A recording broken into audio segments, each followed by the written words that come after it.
ദൈവത്തിന് മഹത്വം. നല്ല സമയത്തിനായിട്ട് നമുക്ക് ദൈവത്തിന് നന്ദി പറയാം. കൃപയാൽ കർത്താവ് നമുക്ക് ഒരു പുതിയ ദിവസം കൂടി ദാനമായി തന്നു. ഈ നിമിഷം വരെ കർത്താവിൻ്റെ കരുതലിൽ നമ്മളെ നടത്തി പരിപാലിച്ചു.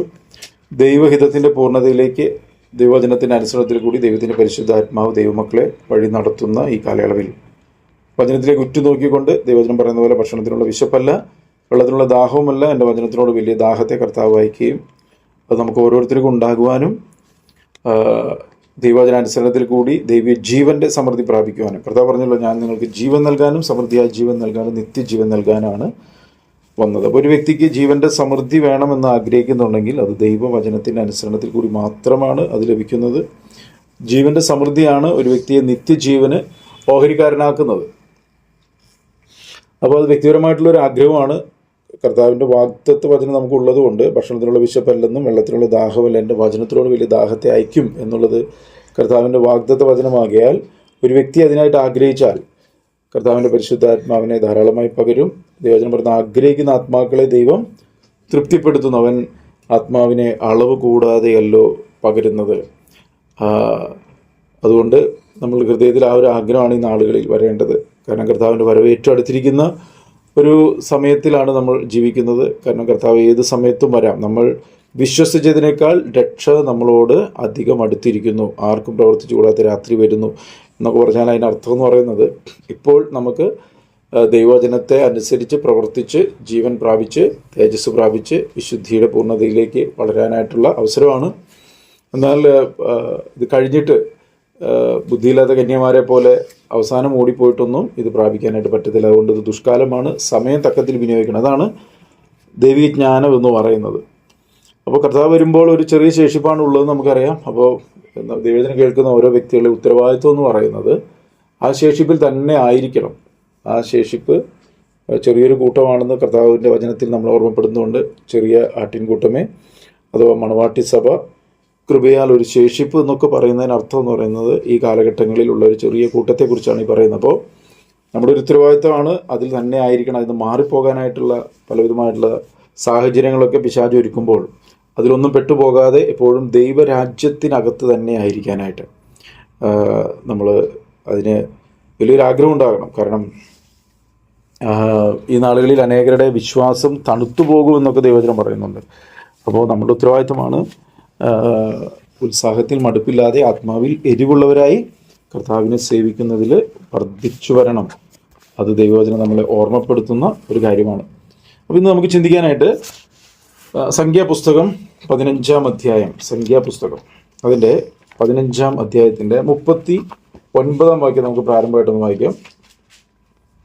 സംഖ്യാപുസ്തകം 15-ാം അധ്യായം അതിൻ്റെ 39. നിങ്ങൾ യഹോവയുടെ സകല കൽപ്പനകളും ഓർത്ത് അനുസരിക്കേണ്ടതിനും നിങ്ങളുടെ സ്വന്തം ഹൃദയത്തിനും സ്വന്തം കണ്ണിനും തോന്നിയവണ്ണം പരസംഗമായി നടക്കാതിരിക്കേണ്ടതിനും ആ പൊടിപ്പ് ജ്ഞാപകമായിരിക്കണം. ഇവിടെ പറയാണ് കേട്ടോ, നിങ്ങൾ യഹോവയുടെ സകല കൽപ്പനകളും ഓർത്ത് അനുസരിക്കേണ്ടതിനും നിങ്ങളുടെ സ്വന്തം ഹൃദയത്തിനും സ്വന്തം കണ്ണിനും തോന്നിയവണ്ണം പരസംഗമായി നടക്കാതിരിക്കേണ്ടതിനും ആ പൊടിപ്പ് ജ്ഞാപകം ആയിരിക്കണം. അടുത്ത വാക്യം വായിച്ചേ. നിങ്ങൾ എന്റെ സകല കൽപ്പനകളും ഓർത്ത് അനുസരിച്ച് നിങ്ങളുടെ ദൈവത്തിന് വിശുദ്ധരായിരിക്കേണ്ടതിന് തന്നെ. അടുത്ത വാക്യം വായിച്ചോ. നിങ്ങളുടെ ദൈവമായിരിക്കേണ്ടതിന് നിങ്ങളെ മിസ്രയീം ദേശത്ത് നിന്ന് കൊണ്ടുവന്ന ഞാൻ നിങ്ങളുടെ ദൈവമായ യഹോവയാകുന്നു. ഞാൻ നിങ്ങളുടെ ദൈവമായ യഹോവ തന്നെ. അപ്പൊ ഇവിടെ മോശ മുഖാന്തരം ഈ കാര്യങ്ങളൊക്കെ ദൈവം ഓർമ്മപ്പെടുത്തുകയാണ്. ഇവിടെ പറയാണ്, ഇത് ഞാൻ നിങ്ങളോട് പറഞ്ഞ കാര്യങ്ങളൊക്കെ നിങ്ങൾ കേൾക്കണം, അനുസരിക്കണം, തുടർമാനമായി അനുസരിക്കണം. നിങ്ങൾ ഇതിൽ നിന്നൊന്നും എന്ത് ചെയ്യരുത്, മാറിപ്പോകരുത്. എന്നിട്ട് പറയണം, നിങ്ങൾ എൻ്റെ സകല കൽപ്പനകളും ഓർത്ത് അനുസരിച്ച് നിങ്ങളുടെ ദൈവത്തിന് വിശുദ്ധരായിരിക്കേണ്ടതിന് തന്നെ. കേട്ടോ, ഇവിടെ നോക്കി നിങ്ങൾ ഈ 1-2 കാര്യങ്ങൾ അവിടെ ചെറുതായിട്ട് നമുക്ക് അത്രയും താല്പര്യം തോന്നാത്തത് അല്ലെങ്കിൽ നമ്മുടെ മനസ്സിലേക്കൊന്നും കയറാത്തതായിട്ടുള്ള 1-2 കാര്യങ്ങളുണ്ട് അവിടെ. നോക്കിയേ, നിങ്ങളുണ്ട് സകല കൽപ്പനകളും ഓർത്ത് എന്ന് കണ്ടോ, ഓർത്ത്. 40-ാമത്തെ വാക്യത്തിലേക്ക് എൻ്റെ സകല കൽപ്പനകളും ഓർത്ത് അനുസരിക്കേണ്ടതിന്. കേട്ടോ, ഓർത്ത് അനുസരിക്കേണ്ടതിന്. ഇതൊന്നും നമ്മുടെ ഉള്ളിലധികം വരാത്ത സംഭവങ്ങളാണ്. കേട്ടോ, ഓർത്ത് അനുസരിക്കണം. അതിനാണ് യോഹന്നാന്റെ സുവിശേഷം നമ്മൾ വായിക്കുമ്പോൾ ഇതെങ്ങനെ ഓർത്ത് ഒരു വ്യക്തിക്ക് കൽപ്പനകളെ അനുസരിച്ച് നടക്കാൻ പറ്റും. നമ്മളും ഈ മിസ്രൈമിൽ നിന്നും ഇസ്രായേൽ ജനത്തെ വിടുവിച്ചു കൊണ്ടുവന്നത് പോലെ തന്നെയുള്ള ഒരു അനുഭവത്തിലാണ് നമ്മളായിരിക്കുന്നത്. നമ്മൾ പിശാചിന്റെ അടിമത്തത്തിലായിരുന്നു, ഇരുട്ടിന്റെ അധികാരത്തിലായിരുന്നു. ആ ഇരുട്ടിന്റെ അധികാരത്തിൽ നിന്നും അല്ലെങ്കിൽ വ്യർത്ഥമായ പിതൃ പാരമ്പര്യങ്ങളിലും ജാതീയ അനുഷ്ഠാനങ്ങളിൽ വിഗ്രഹാരാധനയിലൊക്കെ ആയിരുന്നു. എന്നാൽ ജീവനുള്ള ദൈവത്തിന്റെ സത്യവചനത്തിന്റെ കേൾവി നമ്മളെ ഈ മിസ്രൈമിൽ നിന്നും ഫറവോന്റെ അടിമത്തത്തിൽ നിന്നും ഇസ്രായേൽ ജനത്തെ തൻ്റെ ഭുജവീര്യം കൊണ്ടും മഹാശക്തി കൊണ്ടും നീട്ടിയ ഭുജം കൊണ്ടൊക്കെ വിടുവിച്ചു കൊണ്ടുവന്നത് പോലെ നമ്മളും പിശാചിന്റെ അടിമത്തത്തിലായിരുന്ന, മരണത്തിലായിരുന്ന, ശാപത്തിലായിരുന്ന നമ്മളെ ദൈവം എന്ത് ചെയ്തു? യേശു ക്രിസ്തുവിലുള്ള വിശ്വാസത്താൽ നമ്മളെ അതിൽ നിന്ന് വിടുവിച്ചു. ദൈവത്തിന് പറഞ്ഞല്ലോ, അന്ധകാരത്തിൽ നിന്നല്ലേ നിങ്ങളെ അത്ഭുത പ്രകാശത്തിലേക്ക് വിളിച്ചിരിക്കുന്നത്, ഇരുട്ടിന്റെ അധികാരത്തിൽ നിന്ന് നിങ്ങളെ സ്നേഹസ്വരൂപനായ പുത്രന്റെ രാജ്യത്തിലാക്കി. അപ്പോ ഈ ഒരു അനുഭവത്തിലേക്ക് മിസ്രൈമിൽ നിന്ന് ഇസ്രായേൽ ജനത്തെ നടത്തി വാഗ്ദത്ത കാനാൻ ദേശത്തേക്ക് അവരെ കൊണ്ടുപോയി പാലും തേനും ഒഴുകുന്നതുമായൊരു ദേശം അവർക്ക് നൽകിയതുപോലെ തന്നെ അത് ഒരു നിഴലായിരുന്നെങ്കിൽ ഇന്ന് ദൈവം ആ പൊരുളായതിലോട്ടാണ് ഇപ്പം നമ്മളെന്ത് ചെയ്യുന്നത്. നമ്മളെന്ന് പറഞ്ഞാൽ വീണ്ടും ജന്മം പ്രാപിച്ച് യേശുക്രിസ്തുവിനോട് ചേരുവാൻ സ്നാനപ്പെട്ട് ദൈവത്തിന്റെ പരിശുദ്ധാത്മാവിനെ നയിക്കപ്പെട്ട് വചനം അനുസരിച്ച് വിശുദ്ധിയിലും വേർപാടിലും ജീവിക്കുന്ന മണവാട്ടി സഭയെക്കുറിച്ചാണ് ഈ പറയുന്നത്. അപ്പോൾ നമ്മളും ഈ പൊരുളായ അഥവാ കർത്താവ് നമുക്കായി ഒരുക്കിയിരിക്കുന്ന ദൈവശില്പിയായി നിർമ്മിച്ച അടിസ്ഥാനങ്ങളുള്ളമായ ഒരു ദൈവ നഗരത്തെ ലാക്കാക്കിക്കൊണ്ടാണ് ജീവിക്കുന്നത്. അഥവാ നിത്യനായ ദൈവത്തോടു കൂടെ നിത്യത മുഴുവൻ സ്വർഗ്ഗത്തിലും ഭൂമിയിലും വസിക്കുന്ന ആ അതിശ്രേഷ്ഠ പദവിക്കൊത്തവണ്ണമാണ് ജീവിക്കുന്നത്. അപ്പം അങ്ങനെ ജീവിക്കുവാനായിട്ട് വീണ്ടും ജന്മം പ്രാപിച്ച ഓരോ വ്യക്തികളെയും ഈ സംഖ്യാപുസ്തകത്തിൽ പറഞ്ഞ അതേ കാര്യം തന്നെ പുതിയ ഉടമ്പടിയിലേക്ക് വരുമ്പോഴും പരിശുദ്ധാത്മാവിനെ നയിക്കപ്പെട്ട് ജീവിക്കേണ്ടതിന് യേശു കർത്താവ് പറഞ്ഞൊരു കാര്യമുണ്ട്. ഞാൻ പോകുന്നത് നിങ്ങൾക്ക് നല്ലത്, ഞാൻ പോയാൽ പരിശുദ്ധാത്മാവെന്ന കാര്യസ്ഥനെ ഞാൻ എന്ത് ചെയ്യും? നിങ്ങൾക്ക് അയച്ചു തരും. ആ പരിശുദ്ധാത്മാവ് എന്ത് ചെയ്യും? ഞാൻ നിങ്ങളോട് പറഞ്ഞ കാര്യങ്ങളെല്ലാം നിങ്ങളെ ഓർമ്മപ്പെടുത്തും. ഇല്ലേ? പരിശുദ്ധാത്മാവ് എന്ത് ചെയ്യും? ഞാൻ പറഞ്ഞ കാര്യങ്ങളൊക്കെ ഓർമ്മപ്പെടുത്തും. അപ്പൊ ഇതേ കാര്യം തന്നെ പറയുന്നത്. നോക്കിയാൽ കണ്ടോ, നിങ്ങൾ യഹോവയുടെ സകല കൽപ്പനകളും ഓർത്ത് അനുസരിക്കണം. അപ്പോൾ പരിശുദ്ധാത്മാവാണ് എന്ത് ചെയ്യുന്നത്? നമ്മളെ വചനം ഓർമ്മപ്പെടുത്തുന്നത്. പരിശുദ്ധാത്മാവാണ് നമ്മൾ സകല സത്യത്തിലും വഴി നടത്തുന്നത്. പരിശുദ്ധാത്മാവാണ് യേശുവിനെ മഹത്വപ്പെടുത്തുന്ന ഒരു ജീവിതം ജീവിക്കാനായിട്ട് നമ്മളെ സഹായിക്കുന്നത്. പരിശുദ്ധാത്മാവാണ് നമ്മളെ പാപത്തെക്കുറിച്ചും നീതിയെക്കുറിച്ചും ന്യായവിധിയെക്കുറിച്ചൊക്കെ ബോധ്യം നൽകുന്നത്. യോഹന്നാന്റെ സുവിശേഷം 14, 15, 16 അധ്യായങ്ങളിൽ ഇതിനെക്കുറിച്ച് വ്യക്തമായിട്ട് പറഞ്ഞിട്ടുണ്ട്. നമ്മളത് വായിക്കുകയാണെങ്കിൽ ഈ പറയുന്ന കാര്യങ്ങളൊക്കെ അവിടെ നമുക്ക് കാണാനായിട്ട് സാധിക്കും. അപ്പോൾ പരിശുദ്ധാത്മാവ് ചെയ്യുന്ന ഏറ്റവും വലിയ കാര്യം എന്ന് പറയുന്നത് വചനത്തിൻ്റെ അനുസരണത്തിൽ കൂടി നമ്മൾ എന്ത് ചെയ്യാണ്? വഴി നടത്തുകയാണ്. എന്തിനു വേണ്ടി? ഈ കർത്താവ് മധ്യാകാശത്തിൽ വെളിപ്പെടുമ്പോൾ ആ കർത്താവിനോട് കൂടെ ദൈവ തേജസ്സിൽ നമ്മൾ എടുക്കപ്പെടുന്ന ഒരു അനുഭവത്തിലേക്ക് തൻ്റെ മണവാട്ടിയെ ഒരുക്കുന്നത് പരിശുദ്ധാത്മാവാണ്. അപ്പോൾ ഇവിടെ പറയണം, നിങ്ങൾ യഹോവയുടെ സകല കൽപ്പനകളും. ഇതാർക്കും അധികം താല്പര്യമില്ലാത്തൊരു കാര്യമാണ്. ശകലം എന്ന് പറയുന്നതാണ് എല്ലാവർക്കും താല്പര്യം. പക്ഷേ സകല കൽപ്പനകളും, ഈ സകല കൽപ്പനകളും ആര് നമ്മൾ ഓർമ്മപ്പെടുത്തും? ആരെ ഓർമ്മപ്പെടുത്തുന്നത്? പരിശുദ്ധാത്മാവാണ് ഓർമ്മപ്പെടുത്തുന്നത്. അപ്പോൾ പരിശുദ്ധാത്മാവ് ഓർമ്മപ്പെടുത്തുമ്പോൾ അത് അനുസരിക്കേണ്ടത് ആരാ? ഇതൊക്കെ നിങ്ങളെ വാക്കുകൾ കണ്ടോ നിങ്ങൾ? സകല കൽപ്പനകളും ഓർത്ത്. അടുത്ത് അനുസരിക്കുക. ആരനുസരിക്കണം? നമ്മളനുസരിക്കണം. അല്ലേ? ഞാൻ നീ നടക്കേണ്ടത് വഴി നിനക്ക് കാണിച്ചാൽ ഞാൻ നിന്നെ മേൽ ദൃഷ്ടി വെച്ച് നിനക്ക് ആലോചന പറഞ്ഞു. പക്ഷെ അനുസരിക്കാൻ നമുക്ക് താല്പര്യം ഉണ്ടെങ്കിൽ മാത്രമേ എന്ത് ചെയ്യത്തുള്ളൂ? ഈ വചനം നമ്മളിൽ ക്രിയ ചെയ്യത്തുള്ളൂ. ദൈവജനം പറയുന്നുണ്ടല്ലോ, നിങ്ങൾ അനുസരണക്കേടിന്റെ മക്കളായിരുന്നു. ഇപ്പൊ നമ്മൾ ആരാണ്?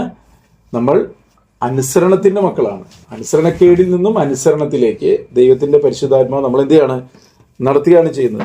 അപ്പോൾ വന്നിട്ട് പറയാം കേട്ടോ, നിങ്ങളുടെ സ്വന്തം ഹൃദയത്തിനും സ്വന്തം കണ്ണിനും തോന്നിയ വണ്ണം പരസംഗമായി നടക്കാതിരിക്കേണ്ടതിന് ആ പൊടിപ്പ് ജ്ഞാപകമായിരിക്കണം. അപ്പം ഇന്ന് നമുക്ക് ആ പൊടിപ്പ് എന്ന് പറയുന്നത് എന്തുവാ?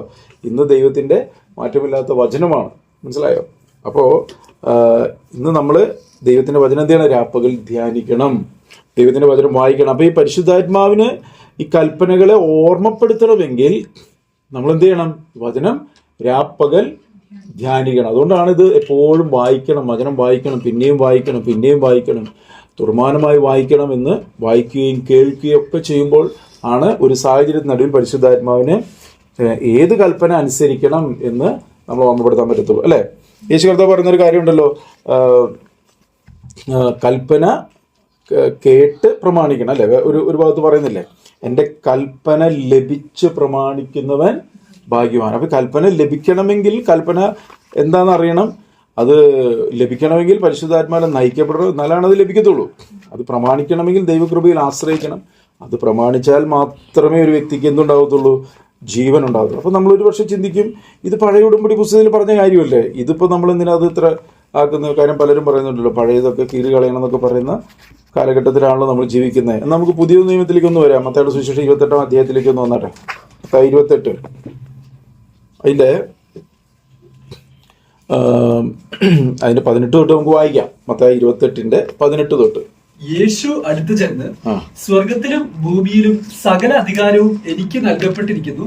ആകയാൽ നിങ്ങൾ പുറപ്പെട്ട് പിതാവിന്റെയും പുത്രന്റെയും പരിശുദ്ധാത്മാവിന്റെയും നാമത്തിൽ സ്നാനം കഴിപ്പിച്ചും ഞാൻ നിങ്ങളോട് കൽപ്പിച്ചതൊക്കെയും പ്രമാണിപ്പാൻ തക്കവണ്ണം ഉപദേശിച്ചും കൊണ്ട് സകല ജാതികളെയും ശിഷ്യരാക്കിക്കൊള്ളുവിൻ. ഞാനോ ലോകാവസാനത്തോളം എല്ലാ നാളും നിങ്ങളോട് കൂടെയുണ്ട് എന്ന് അരുളി ചെയ്യുന്നു. അവിടെ യേശു പറഞ്ഞ കാര്യം ഇവിടെ അല്ല, യഹോവ അവിടെ അരുളി ചെയ്ത, മോശ മുഖാന്തരം അരുളി ചെയ്ത കാര്യം ഇവിടെ ഉണ്ടോ? ഇവിടെ ഉണ്ടോ? ഇവിടെ എവിടെയുള്ളത്? അതിന്റെ 20-ാമത്തെ വാക്യത്തിലുണ്ടോ? ഞാൻ നിങ്ങളോട് കൽപ്പിച്ചതൊക്കെയും പ്രമാണിപ്പാൻ തക്കവണ്ണം ഉപദേശിക്കണം. ഇതാണ് യഥാർത്ഥത്തിലുള്ളൊരു ശുശ്രൂഷകൻ ചെയ്യേണ്ടത്. എന്ത് ചെയ്യണം? കൽപ്പിച്ചതൊക്കെയും ഉപദേശിക്കുവാൻ തക്കവണ്ണം പ്രമാണിക്കേണ്ടുന്ന ഒരു അനുഭവത്തിലേക്ക് ദൈവമക്കൾ എന്ത് ചെയ്യണം? നടത്തണം. യഥാർത്ഥത്തിലുള്ള ശുശ്രൂഷ ചെയ്യേണ്ട കാര്യമാണ്. ശുശ്രൂഷകൻ നടക്കണം, മറ്റുള്ളവരെ നടത്തുവാനായിട്ട് എന്ത് ചെയ്യണം? അവരെ അതിനായിട്ട് അവരെ പഠിപ്പിക്കണം, അവരതിൽ ആഹ്വാനം ചെയ്യണം, അവരെ നടത്തണം. അതാണ് യഥാർത്ഥത്തിലുള്ള ഒരു ദൈവ ശുശ്രൂഷകൻ ചെയ്യേണ്ടത്. അപ്പോൾ കണ്ടോ, ഞാൻ നിങ്ങളോട് കൽപ്പിച്ചതൊക്കെ. അപ്പം ഈ കൽപ്പന പ്രമാണിക്കുന്നതിന് മുമ്പ് നടപടി ആവേണ്ട വേറെ 1-2 കാര്യങ്ങളുണ്ട്. എന്താണ് അത്? വീണ്ടും ജന്മം പ്രാപിക്കണം. അതിനുശേഷം പിതാവിൻ്റെയും പുത്രൻ്റെയും പരിശുദ്ധാത്മാവിൻ്റെ നാമത്തിൽ സ്നാനപ്പെടണം. സ്നാനപ്പെട്ട് കഴിഞ്ഞിട്ടാണ് എന്ത് ചെയ്യേണ്ടത്? കൽപ്പനകൾ തുടർമാനമായി അനുസരിക്കുന്ന ഒരു ജീവിതത്തിലേക്ക് വരുന്നത്. ഞാൻ എന്തിനാ അങ്ങനെ പറയുന്നത്? കാരണം വീണ്ടും ജനനത്തിൽ കൂടി ദൈവത്തിന്റെ പരിശുദ്ധാത്മാവ് വ്യക്തിയിലേക്ക് വരുന്നു. ശ്രദ്ധിക്കണേ, വീണ്ടും ജനനത്തിൽ പരിശുദ്ധാത്മാവ് ആ വ്യക്തിയുടെ ആത്മാവിലേക്ക് വരുന്നു. സ്നാനത്തിൽ കൂടി ഇരുട്ടിന്റെ അധികാരത്തിൽ നിന്നും സ്നേഹസ്വരൂപനായ പുത്രന്റെ രാജ്യത്തിലേക്കുള്ള ഒരു പ്രവേശനം നടക്കുന്നു. അതോടൊപ്പം തന്നെ ദൈവത്തിന്റെ ദൂതന്മാരെ അവർക്ക് എന്ത് ചെയ്യുന്നു? രക്ഷപ്രാപിക്കുന്നവരുടെ സേവകാത്മാക്കളായി സ്വർഗീയ ദൂതനെ നൽകുന്നു. ദൈവവചനത്തെ, ആത്മാവിൽ എഴുതപ്പെട്ട വചനത്തെ വീണ്ടും ജന്മം പ്രാപിച്ച ഒരു വ്യക്തിക്ക് മാത്രമേ ആത്മാവിൽ എന്ത് ചെയ്യാൻ പറ്റത്തുള്ളൂ? ഗ്രഹിക്കാനായിട്ട് പറ്റത്തുള്ളൂ. ആത്മാവിൽ എഴുതിയ വചനം ആത്മാവിൽ ഗ്രഹിച്ച് കൃപയിൽ ആശ്രയിച്ചുകൊണ്ട് നടക്കുന്ന ഒരു വ്യക്തിക്ക് മാത്രമേ ഈ പറയുന്ന ദൈവരാജ്യം ധാരാളമായി അനുഭവിക്കുന്ന ഒരു അനുഭവത്തിൽ വളർന്നു വരുവാനും യേശുവിനെ പോലെ ആയിത്തീരാനൊക്കെ സാധിക്കും. നമ്മുടെ കഴിവുകൊണ്ട് ശക്തി കൊണ്ട് ഒന്നും ഇത് നടക്കത്തില്ല. അപ്പോൾ എന്നിട്ട് ഇവിടെ പറയാണ്, ഞാൻ നിങ്ങളോട് കൽപ്പിച്ചതൊക്കെയും പ്രമാണിക്കണം.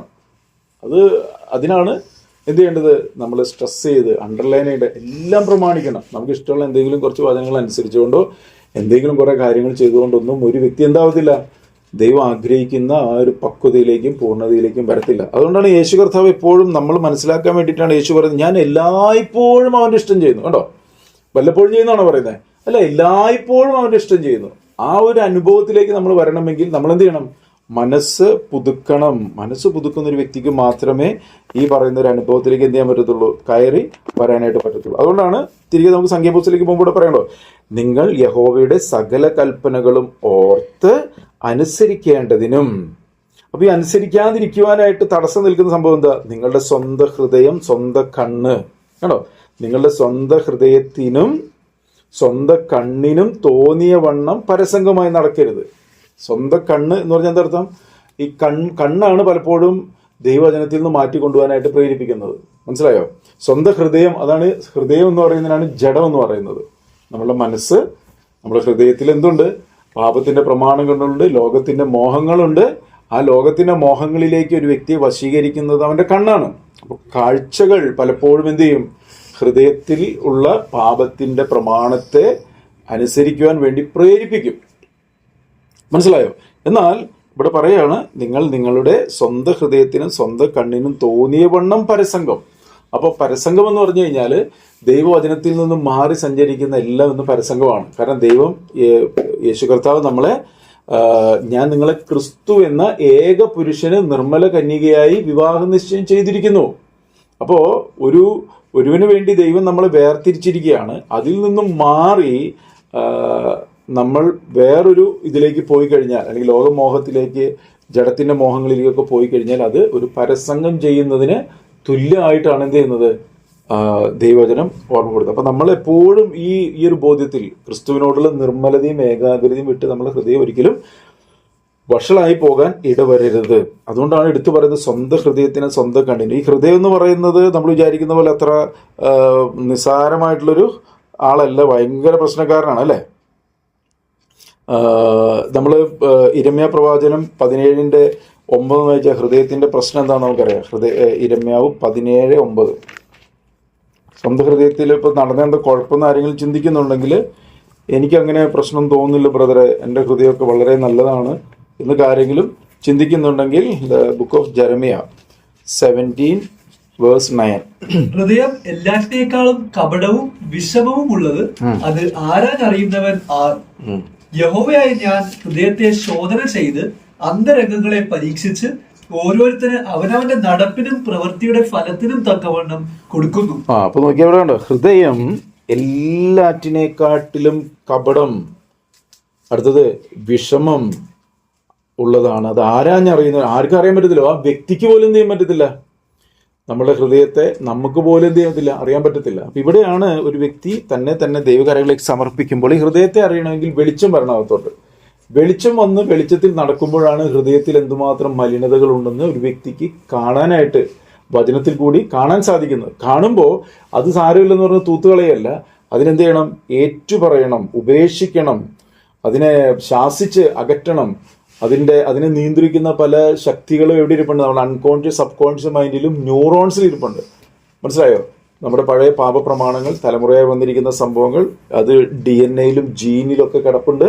അതുകൊണ്ടാണ് പല സ്വഭാവങ്ങളും എന്ത് ചെയ്യത്തില്ല, പലതും തൂത്ത് കളഞ്ഞാൽ പോകത്തില്ല. കാരണം അത് DNA-യിൽ കിടക്കുന്നതാണ്, ജീനിൽ കിടക്കുന്നതാണ്, രക്തത്തിൽ കിടക്കുന്നതാണ്, തലമുറയായി വന്നിരിക്കുന്നതാണ്. പക്ഷേ ഒരുവൻ ക്രിസ്തുവിലായാൽ പുതിയ സൃഷ്ടി, കണ്ടാലും ഞാൻ സകലതും പുതുതാക്കുന്നു എന്ന് കർത്താവിൻ്റെ വചനം വിശ്വസിച്ചും കൊണ്ട് വചനത്തിൻ്റെ കേൾവിയിൽ എൻ്റെ ഹൃദയത്തിലിരിക്കുന്ന കപടതകളും മലിനതകളും എന്താണെന്ന് മനസ്സിലാക്കി ഒരു വ്യക്തി അതിനെ ഏറ്റുപറയുമ്പോൾ, ഉപേക്ഷിക്കുമ്പോൾ, പ്രത്യേകിച്ച് ന്യൂറോൺസിൽ എന്ന് പറയുന്നത് നമ്മൾ ഈ മൊബൈലിലൊക്കെ ഇരിക്കുന്ന പോലെ സ്റ്റോർ ചെയ്തിരിക്കുന്ന സംഭവമാണ്. അപ്പോൾ ഇതിനെ നമ്മൾ ഡിലീറ്റ് ചെയ്ത് കളയുന്നത് പോലെ നമ്മൾ പറഞ്ഞ് പ്രാർത്ഥിച്ച് കർത്താവെ അതിൽ നിന്നെല്ലാം നീക്കം ചെയ്ത് നിന്റെ രക്തത്താൽ എന്നെ കഴുകി എന്നെ ശുദ്ധീകരിച്ച് വചനം ഐശ്വര്യമായി സകല ജ്ഞാനത്തോടും കൂടെ എൻ്റെ ഹൃദയത്തിലും എൻ്റെ ചിന്തയിലും വസിപ്പന്നൊക്കെ വേണം എന്നെ സഹായിക്കണമേ എന്നൊരു വ്യക്തി തുടർമാനമായി പ്രാർത്ഥിക്കുമ്പോഴാണ് പല മുറുകെ പറ്റുന്ന പാപശക്തികളൊക്കെ എന്ത് ചെയ്യുന്നത്, വിട്ടുപോകുന്നത്. അപ്പം അങ്ങനെ വചനം അനുസരിച്ച് നടക്കുന്ന ഒരു വ്യക്തി എന്ത് ചെയ്യും, കപടത മാറിപ്പോകും. എന്നാൽ യൂദായെ നിങ്ങൾ നോക്കിയേ, യൂദ യേശുവിൻ്റെ കൂടെ 3.5 വർഷം നടന്നിട്ടും കപടത മാറിയില്ലല്ലോ കേട്ടോ. യൂദ അറിയോ? യൂദനെ പരിചയമുണ്ടോ? അപ്പോൾ യൂദ നമ്മുടെ ഉള്ളിലൊക്കെ ഒരു ആരുണ്ട്, ഒരു യൂദ മറിഞ്ഞു കിടപ്പുണ്ട്. എത്ര വചനം കേട്ടാലും നമ്മൾ എന്ത് ചെയ്യത്തില്ല, സമർപ്പിക്കത്തില്ല, ഏറ്റുപറയത്തില്ല. ദൈവത്തിൻ്റെ ആ വിശുദ്ധിക്കും വെളിച്ചത്തിലേക്കും വരാനായിട്ടുള്ള താല്പര്യമില്ലാതിരുന്നാൽ അതാണ് യൂദ എന്ന് പറയുന്നത്. യൂദയെ കാണിക്കുന്ന അതാണ്, മനസ്സിലായോ? കൈനെ കാണിക്കുന്ന അതാണ്. പല കഥാപാത്രങ്ങൾ വചനത്തിൽ നിന്നും മാറി നശിച്ചുപോയ കുറേ പേരുടെ പേരുകൾ പറയുമ്പോൾ അതൊക്കെ പ്രേരിപ്പിക്കും. നമ്മുടെ അകത്തൊക്കെ അതിൻ്റെ പ്രമാണങ്ങളുണ്ട്. അവരൊന്നും മോശക്കാരായിട്ടല്ല, പക്ഷേ അവർ ദൈവവചനത്തിൻ്റെ കേൾവിയിലും വെളിച്ചത്തിൽ നടക്കാൻ അവസരം ഉണ്ടായിട്ടും അതിലേക്ക് നടക്കാതെ സ്വന്തം കണ്ണിനും സ്വന്തം ഹൃദയത്തിനും ഒത്തവണ്ണം നടന്നതുകൊണ്ടാണ് എന്ന് സംഭവിച്ചത്. അവരൊക്കെ നശിച്ചു പോയത്. അപ്പം നമ്മൾ വചനം കേൾക്കുമ്പോൾ നമ്മളുടെ അകത്തൊക്കെ എന്തെങ്കിലും ഉണ്ടെങ്കിൽ ആദ്യം തന്നെ ഏറ്റു പറയണം. നമുക്ക് പെട്ടെന്ന് നോക്കുമ്പോൾ അറിയത്തില്ല.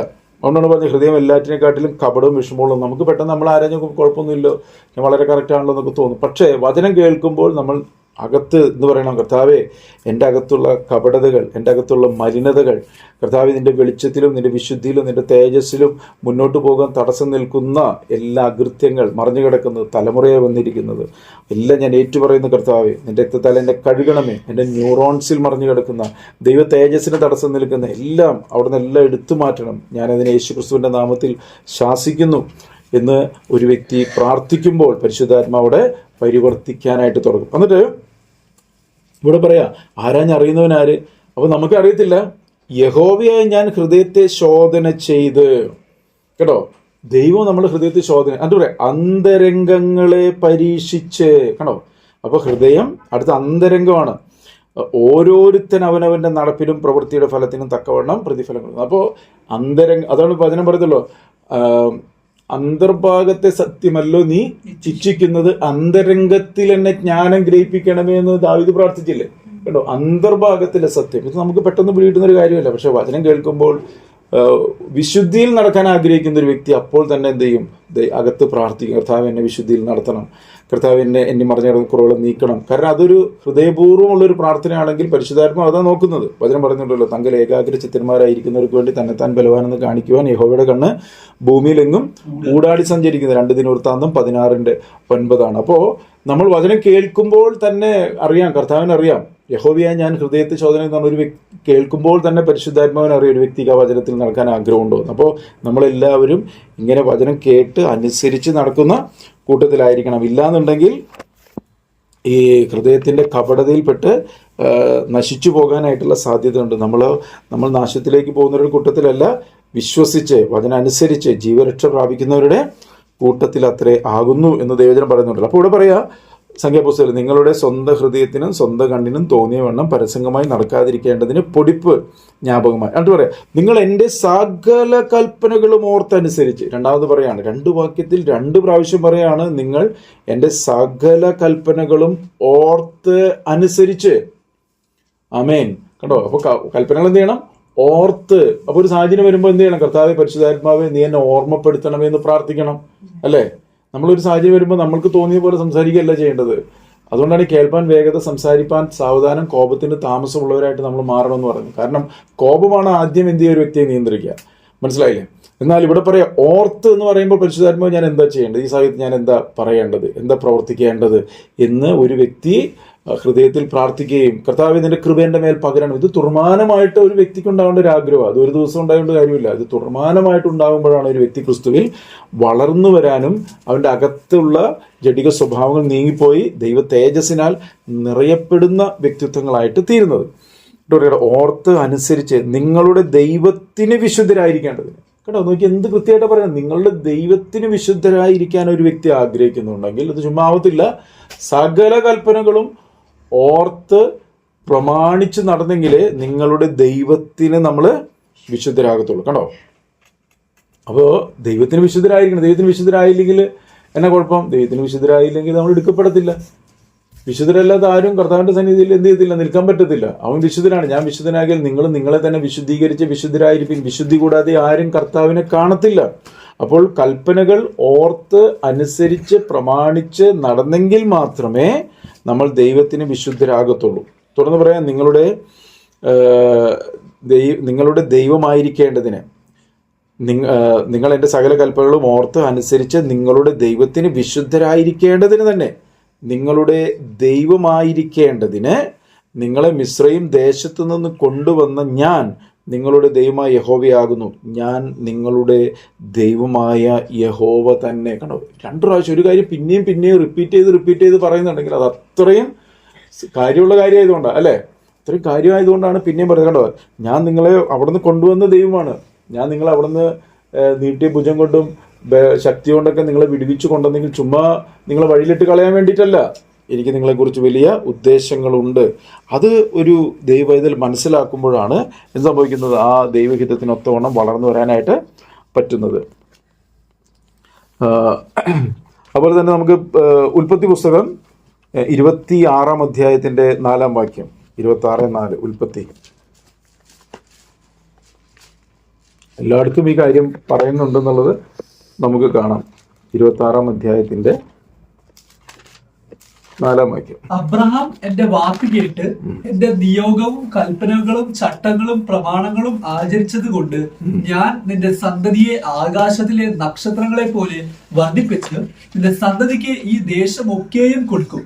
നിന്റെ സന്തതി മുഖാന്തരം ഭൂമിയിലെ സകല ജാതികളും അനുഗ്രഹിക്കപ്പെടും. കാരണം നോക്കിയേ, ഇപ്പൊ ഞാൻ സംഖ്യാപുസ്തകത്തിൽ പറയുന്നതിന് മുമ്പ് ഉൽപ്പത്തി പുസ്തകത്തിൽ തന്നെ ദൈവം ഈ കാര്യം പറയണ, അബ്രഹാം എൻ്റെ വാക്ക് കേട്ട് എൻ്റെ നിയോഗങ്ങളും കൽപ്പനകളും ചട്ടങ്ങളും പ്രമാണിച്ച് ആചരിച്ചത് കൊണ്ട്. കണ്ടോ, അപ്പൊ എന്ത് ചെയ്തു? അബ്രഹാം ആചരിച്ചു. അതുകൊണ്ടാണല്ലോ പുതിയ ഉടമ്പടിയിൽ വരുമ്പോൾ 11-ാം അധ്യായത്തിൽ, എബ്രായ ലേഖനം 11-ാം അധ്യായത്തിൽ അബ്രഹാമിനെ കുറിച്ച് വിശ്വാസ വീരന്മാരുടെ പട്ടിക പറയുമ്പോൾ അവിടെ എന്താ പറയുന്നത്? അബ്രഹാം വാഗ്ദത്തത്തിന് കൂട്ടവകാശികളായ ഇസഹാക്കിനോടും യാക്കോബിനോടും കൂടെ കൂടാരങ്ങളിൽ പാർത്ത് ദൈവം ശില്പിയായി നിർമ്മിച്ചതും അടിസ്ഥാനങ്ങൾ ഉള്ളതുമായ ഒരു ദൈവനഗരത്തിനായി കാത്തിരുന്നു. മനസ്സിലായോ? അപ്പോൾ അതെന്തുകൊണ്ട് അങ്ങനെ സംഭവിച്ചത്? വചനത്തിന്റെ അനുസരണത്തിൽ കൂടി താനും കുടുംബവും മക്കളെയൊക്കെ എന്ത് ചെയ്തു? അങ്ങനെ നടത്തി നയിച്ചത് കൊണ്ടാണ് പറയുന്നത്. അതുകൊണ്ടാണ് ഇവിടെ എടുത്തു പറയുന്നത്, അബ്രഹാം എൻ്റെ വാക്ക് കേട്ട്, അല്ലെ, എൻ്റെ വാക്ക് കേട്ട് എൻ്റെ നിയോഗങ്ങൾ, കൽപ്പനകൾ, ചട്ടങ്ങൾ. കാരണം 3 കാര്യങ്ങൾ പറയണം. എൻ്റെ നിയോഗങ്ങൾ, എൻ്റെ കൽപ്പനകൾ, എൻ്റെ ചട്ടങ്ങൾ എന്നൊക്കെ പറഞ്ഞതിന് അർത്ഥം എന്ന് പറഞ്ഞാൽ, ഇന്ന് നമ്മൾ പുതിയ ഉടമയിലേക്ക് വരുമ്പോൾ ഓരോ കാര്യങ്ങളും നമുക്ക് നമ്മുടേതായിട്ടുള്ള രീതിയിൽ ചെയ്യാനായിട്ടുള്ള ഒരു ഫ്രീഡം ഉണ്ട്. പക്ഷെ ദൈവം അവിടെ എന്താ ഉദ്ദേശിക്കുന്നത്, അതിനനുസരിച്ചായിരിക്കും നമ്മൾ ഓരോ കാര്യങ്ങൾ ചെയ്യേണ്ടത്. മനസ്സിലായില്ലേ? കൃത്യതയോടുകൂടെ. കാരണം ഓരോ കാര്യത്തിലും ദൈവം ഉദ്ദേശിക്കുന്ന ഒരു കാര്യമുണ്ട്. അത് നമ്മൾ കൃത്യതയോടുകൂടി ചെയ്യുമ്പോഴാണ് ദൈവത്തിന് പ്രസാദം ഉണ്ടാകുന്നത്. അങ്ങനെ ചെയ്യണമെങ്കിൽ ദൈവത്തിന്റെ ആത്മാവിനാൽ തന്നെ നയിക്കപ്പെടണം, ദൈവകൃപയിൽ ആശ്രയിക്കണം, ദൈവഹൃദയപ്രകാരമുള്ള വ്യക്തികളായിട്ട് നമ്മൾ മാറണം. കർത്താവ് പറഞ്ഞല്ലോ, ഞാൻ എൻ്റെ മനസ്സ് നിങ്ങൾക്ക് പൊഴിച്ചു തരും, നാമോ ക്രിസ്തുവിന്റെ മനസ്സ്. അപ്പൊ ക്രിസ്തുവിന്റെ മനസ്സ് എന്ന് പറഞ്ഞാൽ എന്താ അർത്ഥം? അതെങ്ങനെ കിട്ടും ഒരു വ്യക്തിക്ക്? രണ്ടുപേരും ഒത്തുചേർന്ന് നടന്നെങ്കിൽ, ആത്മാവിനാൽ നയിക്കപ്പെട്ടെങ്കിൽ മാത്രമേ അത് നമുക്ക് മനസ്സിലാകത്തുള്ളൂ. അങ്ങനെ വരുമ്പോഴാണ് ഒരു സാഹചര്യത്തിനടുവിൽ നമ്മുടെ വാക്കുകൾ എപ്പോഴും കൃപയോട് കൂടിയത്, ഉപ്പിനാൽ രുചി വരുത്തിയത്, കേൾക്കുന്നവർക്ക് കൃപ ലഭിക്കേണ്ടതിന് നല്ലത്, അല്ലേ, തക്ക സമയത്ത് പറയുന്ന വാക്ക് വെള്ളിത്താലത്തിൽ പൊന്നാരങ്ങ പോലെ, യഹോവയുടെ അധരങ്ങളെ പോലെ നമ്മുടെ അധരങ്ങളെ മാറുന്നൊരു അനുഭവം. അങ്ങനെ പരിശുദ്ധാത്മാവിനെ നയിക്കപ്പെടുമ്പോൾ ഈ പറയുന്ന ഒരു അനുഭവത്തിൽ, അതാണ് ചട്ടങ്ങൾ, കൽപ്പനകൾ, ചട്ടങ്ങൾ, വിധികൾ എന്നൊക്കെ പറയുന്നത്. ദൈവം ഓരോ കാര്യത്തിൽ ദൈവം ഉദ്ദേശിക്കുന്ന ഒരു കാര്യമുണ്ട്. ആ ഒരു റേഞ്ചിൽ, ആ ഒരു അളവിൽ നമ്മൾ എന്ത് ചെയ്യണം? കാര്യങ്ങൾ ചെയ്യണം.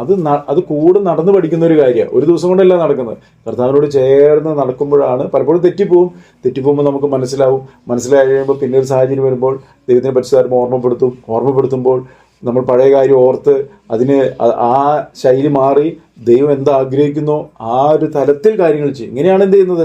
കൃത്യതയോടുകൂടെ കാര്യങ്ങളെ അനുസരിച്ച് പ്രമാണിച്ച് മുന്നോട്ട് പോകാനായിട്ട് ഒരു വ്യക്തിക്ക് സാധിക്കുന്നത്. അപ്പോൾ അങ്ങനെ നടന്നതുകൊണ്ടാണ് അബ്രഹാം വിശ്വാസികളുടെ പിതാവായത് എന്നുള്ള കാര്യം നമ്മൾ മറന്നു പോകരുത്. മാത്രമല്ല തൻ്റെ കുടുംബത്തിലും തൻ്റെ മക്കളിലേക്കൊക്കെ അത് പകർന്നു കൊടുത്തത് നമുക്ക് കാണാനായിട്ട് സാധിക്കും.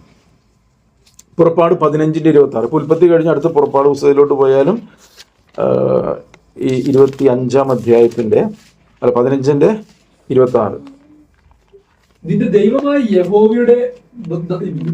യഹോവയുടെ വാക്ക് നീ ശ്രദ്ധയോടെ കേട്ട് അവന് പ്രസാദമുള്ളത് ചെയ്യുകയും അവന്റെ കൽപ്പനകളെ അനുസരിച്ച് അവന്റെ സകല വിധികളും പ്രമാണിക്കുകയും ചെയ്താൽ ഞാൻ മിസ്രയീമ്യർക്ക് വരുത്തിയ വ്യാധികളിൽ ഒന്നും നിനക്ക് വരുത്തുകയില്ല.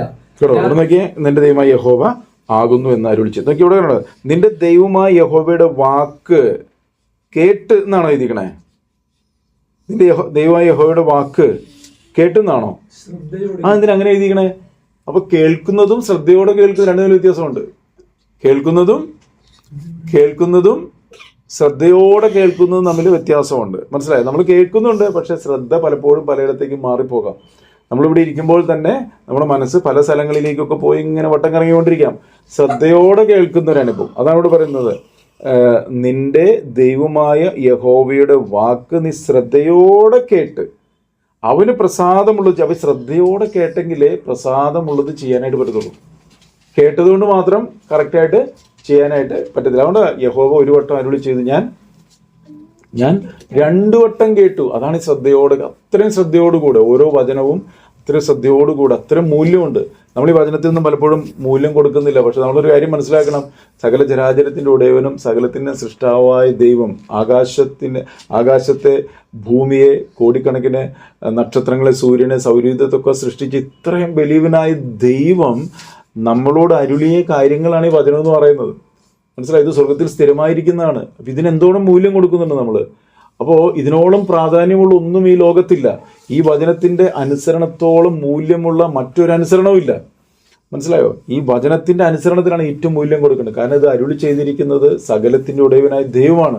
അതുകൊണ്ട് ഒരു വചനം നമുക്കൊന്ന് തെളിഞ്ഞു കിട്ടുക എന്ന് പറഞ്ഞാൽ അത് നമുക്കുള്ള എത്ര അസറ്റ് ഉണ്ടെങ്കിലും അതിനെക്കാട്ടിലൊക്കെ മൂല്യം കൽപ്പിക്കുന്ന ഒരു വ്യക്തിയാണ് ഞാൻ. എത്ര മൂല്യത്തെക്കാട്ടിൽ, എത്ര ധനത്തെക്കാട്ടിലൊക്കെ മൂല്യം ഇതിലുള്ള ഒരു വചനം ഒന്ന് തെളിഞ്ഞു കിട്ടിയാൽ അതിനുണ്ട്. കാരണം ലോകത്തിനത് മനസ്സിലാകത്തില്ല, പക്ഷെ ആ ഓരോ വചനത്തിനും അത്രമാത്രം മൂല്യമുണ്ട്, അത്രമാത്രം തേജസ്സുണ്ട്, അത്രമാത്രം വിലയുണ്ട് എന്ന് നമ്മൾ മനസ്സിലാക്കണം. കാരണം ഈ കാണുന്നതൊക്കെ ഈ വചനം അനുസരിക്കാതെ എന്തൊക്കെ കിട്ടിയാലും അതൊന്നും പ്രയോജനം. പക്ഷെ ഒരു വചനത്തെ അനുസരിക്കാൻ വേണ്ടി എത്ര വില. അതുകൊണ്ടാണല്ലോ വചനം പറഞ്ഞത്, ഒരുവൻ ഒരു നിലത്ത് വിലയേറിയൊരു നിധി കണ്ടപ്പോൾ തനിക്കുള്ളതെല്ലാം വിറ്റ് അവൻ കൈവശമാക്കി, അത് ആ നിലം കൈവശമാക്കി എന്ന് പറഞ്ഞാൽ ഈ ഒരു അർത്ഥത്തിലാണ് പറയുന്നത്. അതിന് അത്രയും മൂല്യമുണ്ടെന്ന് മനസ്സിലാക്കുന്ന ഒരു വ്യക്തി മറ്റുള്ള എല്ലാം വിറ്റ് കളഞ്ഞാലും, മറ്റുള്ളതെല്ലാം വേണ്ടാന്ന് വെച്ചാലും, അല്ലെങ്കിൽ അതെല്ലാം കൊടുത്തിട്ടാണെങ്കിലും ഈ വചനത്തെ അനുസരിക്കുന്നതിന്, ഓരോ വചനത്തിനനുസരിക്കുന്നതിന് അത്ര മൂല്യമുണ്ട്. കാരണം ഒരു വചനം നമ്മളിൽ ജീവനായി തീരാന്ന് പറഞ്ഞാൽ അതിൻ്റെ മൂല്യം അറിയുന്നത് ഇന്നല്ല, കർത്താവ് തേജസ്സിൽ വെളിപ്പെടുമ്പോഴാണ്. മനസ്സിലായോ? ഒരു വചനത്തിന് നമ്മൾ കൊടുത്ത വില, അത് ആ വചനം മുറുകെ പിടിക്കാനായിട്ട് കൊടുത്ത വില, അല്ലെങ്കിൽ ആ വചനത്തിന്റെ മൂല്യം എത്രത്തോളം ഉണ്ടെന്ന് അറിയുന്നത് തേജസ് പ്രാപിക്കുമ്പോഴാണ്. അതുകൊണ്ട് ഇവിടെ പറയുന്നത്, നിന്റെ ദൈവമായ യഹോവയുടെ വാക്ക് നീ ശ്രദ്ധയോടെ കേട്ട് അവന് പ്രസാദമുള്ളത് ചെയ്യുകയും അവന്റെ കൽപ്പനകളെ അനുസരിച്ച് അവന്റെ സകല വിധികളും, കണ്ടോ, അവന്റെ സകല കൽപ്പനകൾ, സകല വിധികൾ പ്രമാണിക്കുകയും ചെയ്താൽ ഞാൻ മിസ്രൈമ്യർക്ക് വരുത്തിയ വ്യാധികളിൽ ഒന്നും നിനക്ക് വരുത്തുകയില്ല. കണ്ടോ, ഒന്നും വരുത്തത്തില്ല. ഒരു ബാധ നിന്റെ കൂടാരത്തിൽ അടയ്ക്കും, യാതൊരു അനർത്ഥം നിനക്ക് വരത്തില്ല, യാതൊരു ബാധയും കൂടാരത്തിൽ വരത്തില്ല, ഒരു രോഗവും, കണ്ടോ, ഒരു വ്യാധികൾ ഒന്നും നിനക്ക് വരത്തില്ല. ഞാൻ നിന്നെ സൗഖ്യമാക്കുന്ന യഹോവയാകുന്നുവെന്ന് അരുളി ചെയ്തു. അപ്പോൾ ദൈവത്തിന്റെ വാഗ്ദത്തം, അതുകൊണ്ട് പറയും ദൈവത്തിന്റെ വാഗ്ദത്തങ്ങൾ എത്ര ഉണ്ടെങ്കിലും അത് ക്രിസ്തുവിൽ ഉവ്വ് എന്നും ആമേൻ എന്നും. അപ്പൊ ദൈവം അതിനനുസരിച്ച് നടക്കുന്ന ഓരോ വ്യക്തികളെ ദൈവം കരുതുകയും നടത്തുകയും പരിപാലിക്കുകയും ദോഷം കൂടാതെ കാക്കുകയും ദൈവമായിട്ടുള്ള സ്വസ്ഥതയിലും സമാധാനത്തിലും സന്തോഷത്തിലും ഒക്കെ എന്ത് ചെയ്യും, നടത്തും. അപ്പൊ ഇങ്ങനെ ഇതൊക്കെ പറയുമ്പോഴും കർത്താവോട് ഓർമ്മപ്പെടുന്ന ഒരു കാര്യമുണ്ട്. 16:28, ഇപ്പൊ 15 വായിച്ചുകൊണ്ട് 16:28 ഇതൊക്കെ പറഞ്ഞാലും അവരുടെ അവസ്ഥയും അവരുടെ മനസ്സും എന്താണെന്നുള്ളത് അവിടെ വെളിപ്പെടുത്തുന്നുണ്ട്.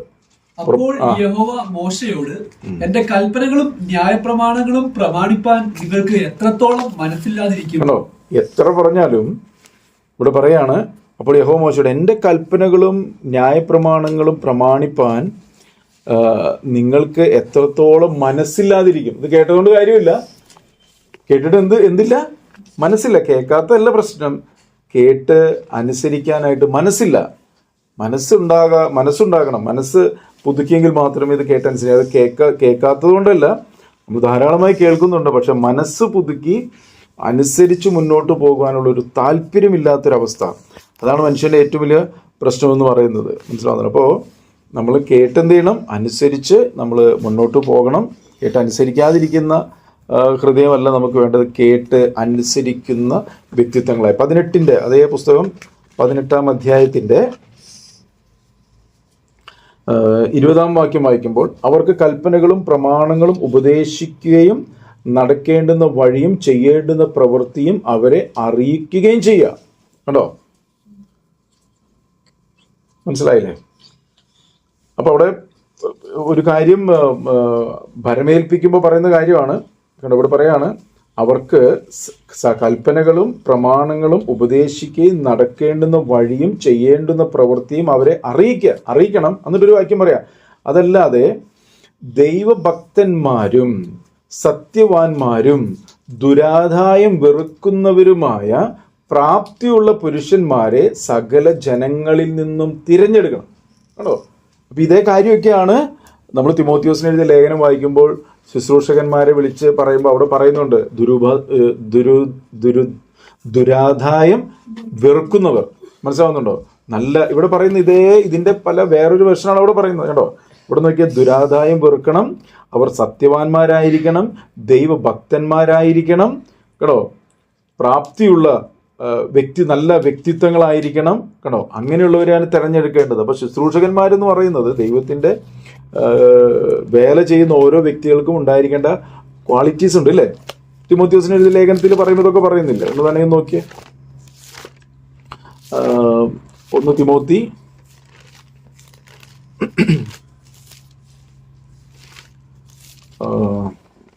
2 തിമോത്തി, അതുപോലെ ഫിലമോൻ എഴുതിയ പുസ്തകം, ഫിലമോനല്ല, തീത്തോസിന് എഴുതിയ പുസ്തകത്തിൽ ഒക്കെ കാണാം.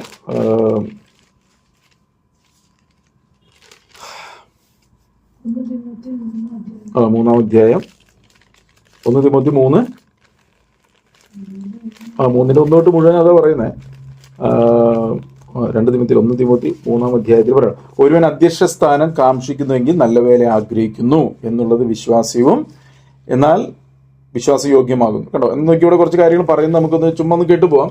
എന്നാൽ അധ്യക്ഷൻ നിരപവാദ്യൻ, ഒന്നാമത്തെ ഒരു അധ്യക്ഷന്റെ ക്വാളിറ്റിയാണ് കാരണം എന്തിനാ ഈ ശുശ്രൂഷകൻ ഈ ക്വാളിറ്റി ഒക്കെ ഉണ്ടാവണം എന്ന് പറയുന്നത്? കാരണം ഈ ക്വാളിറ്റി ഉണ്ടെങ്കിൽ അവന് പ്രാഗൽഭ്യത്തോടെ പഠിപ്പിക്കാനായിട്ട് പറ്റത്തുള്ളൂ. ഒന്നും കൂട്ടാതെ കുറയ്ക്കാതെ ഞാൻ നിങ്ങളോട് കൽപ്പിച്ചതൊക്കെയും പ്രമാണിക്കണം എന്ന് പറയണമെങ്കിൽ ആ ക്വാളിറ്റി ഉണ്ടാവണം. ഇല്ലെങ്കിൽ അവർക്ക് സൗകര്യമുള്ള കാര്യങ്ങൾ മാത്രം പഠിപ്പിക്കത്തുള്ളൂ. അതുകൊണ്ടാണ് പറയുന്നത് അധ്യക്ഷൻ നിരപവാദ്യനായി എന്ന് പറഞ്ഞാൽ ആരും അവനെ കുറിച്ച് ഒരു അപവാദവും പറയാൻ ഇട കൊടുക്കരുത്.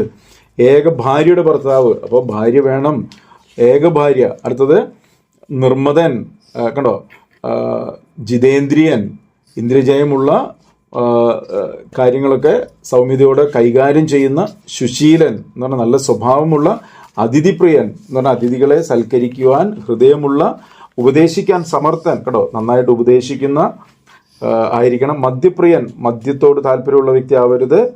തല്ലുകാരനാകരുത്. ശാന്തനായിരിക്കണം. കലഹിക്കാത്തവനായിരിക്കണം, കേട്ടോ. ദ്രവ്യാഗ്രഹമില്ലാത്തവൻ, സ്വന്തം കുടുംബത്തെ നന്നായി ഭരിക്കുന്നവൻ, മക്കളെ പൂർണ്ണ ഗൗരവത്തോടെ അനുസരണത്തിൽ പാലിക്കുന്നവൻ, കേട്ടോ. മക്കളെ പൂർണ്ണ ഗൗരവത്തിൽ അനുസരണത്തിൽ ഒരു ശുശ്രൂഷയുടെ ഉത്തരവാദിത്തം പറയുന്നത് പാലിക്കുന്നവൻ, സ്വന്തം കുടുംബത്തെ നന്നായി ഭരിക്കുന്നവൻ. ഇവിടെ കണ്ടോ പറയുന്ന കേട്ടോ, സ്വന്തം കുടുംബത്തെ ഭരിക്കാൻ അറിയാത്തവൻ ദൈവസഭയെ എങ്ങനെ പരിപാലിക്കും? കേട്ടോ, നിഗളിച്ചിട്ട് പിശാചിന് വന്ന ശിക്ഷാവിധിയിൽ അകപ്പെടാതിരിക്കാൻ പുതിയ ശിഷ്യനും അരുത്. കേട്ടോ, അപ്പോൾ താഴേക്ക് വായിക്കും പറയാം, കേട്ടോ, പുറമേ ഉള്ളവരോട് നല്ല സാക്ഷ്യം പ്രാപിച്ചവൻ. അടുത്തത് അവണ ശുശ്രൂഷകന്മാർ ഘനശാലികൾ, ഇരുവാക്ക് പറയുന്നവരല്ല, മദ്യപാന്മാരല്ല, ദുർലാഭമോഹികളല്ല, വിശ്വാസത്തിന്റെ മർമ്മം ശുദ്ധ മനസാക്ഷിയിൽ വെച്ചുകൊള്ളുന്നവർ. കണ്ടോ, ക്വാളിറ്റി പറയുന്നത് കേട്ടോ. തീത്തോസിന്റെ ലേഖനത്തിലേക്ക് പറയുമ്പോഴും അവിടെ പറയുന്ന കുറച്ച് കാര്യങ്ങളുണ്ട്. ശുശ്രൂഷകന്മാരെ കുറിച്ച് പറയുന്നത്